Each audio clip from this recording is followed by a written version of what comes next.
நாம வெறுப்பரசியல் செய்யறோமா? நாங்கள் கருத்துக்களை எதிர்ப்போம், அரசியலை எதிர்த்து வேலை செய்வோம். மனித வெறுப்பை நாங்கள் ஒருபோதும் மனித வெறுப்பை பின்பற்றுவர்கள் அல்ல. உங்களை மாதிரி அற்பர்கள் அல்ல. அம்மா தமிழிசையோட நான் உட்கார்ந்து இருக்கும்போது எடுத்து படத்தை போடுறது, அர்ஜுன் சம்பத்தோட உட்கார்ந்து படத்தை போடுறது, பாருங்க இந்துத்துவாக போயிட்டுங்கிறது, சந்துத்துவால போயிட்டாருங்கிறது. எங்க அண்ணன் பொன் ராதாகிருஷ்ணன் அவர் பிஜேபியில் இருக்கலாம், நான் நாம் தமிழர் இருக்கலாம், ஆனாலும் நானும் அவரும் அண்ணன் தம்பி. மனித உறவை நீ தகர்க்க முடியாது. அவர் கட்சியில், அவர் கருத்தில், அவர் அரசியலில் நான் முரண்படுறேன். 100 விழுக்காடு எங்க அண்ணனோட அரசியலை நான் எதிர்க்கிறேன். ஆனால் அவன் என் அண்ணன், அதுல எவனும் மறுக்க முடியாது. தமிழச்சி தங்கபாண்டியன் என் அண்ணி, அவங்க திமுக இருக்கலாம், அது பேச்சு கிடையாது. உதயநிதி ஸ்டாலினோட கருத்துல அரசியல முரண்படும், ஆனாலும் அவர் என் தம்பி, அதுல எனக்கு முரண்பாடு கிடையாது.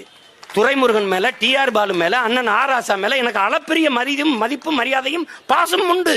பிரசன்னா என்னை எதிர்த்து 1000 விமர்சிக்கலாம், ஆனாலும் அவன் தம்பி.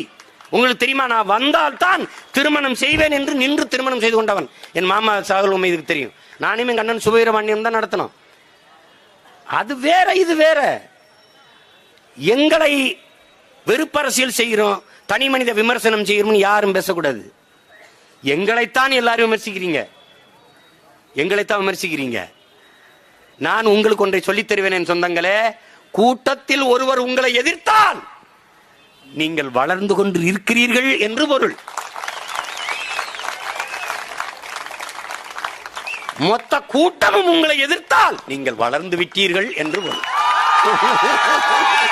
கிடையாது. வாதத்தில் தோற்பவன் அவதூறை கையில் எடுப்பாங்கிறான் சாக்ரட்டிஸ்.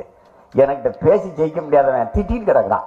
அவன் சரியிடாது, ஐயோ அப்படியே போட போட போட, என் நாயே கொலைக்கிறேன்னு ஆயிடுச்சு, ஓரமா நின்று கொலைங்கிற, அங்கிட்டு போய் கொலை, முன்னாடி நிக்காத அடிச்சு கொண்டு வருவேன். அப்போ அதான் பிரச்சனை. ஒரு பைத்தியக்கார பயிலுங்க.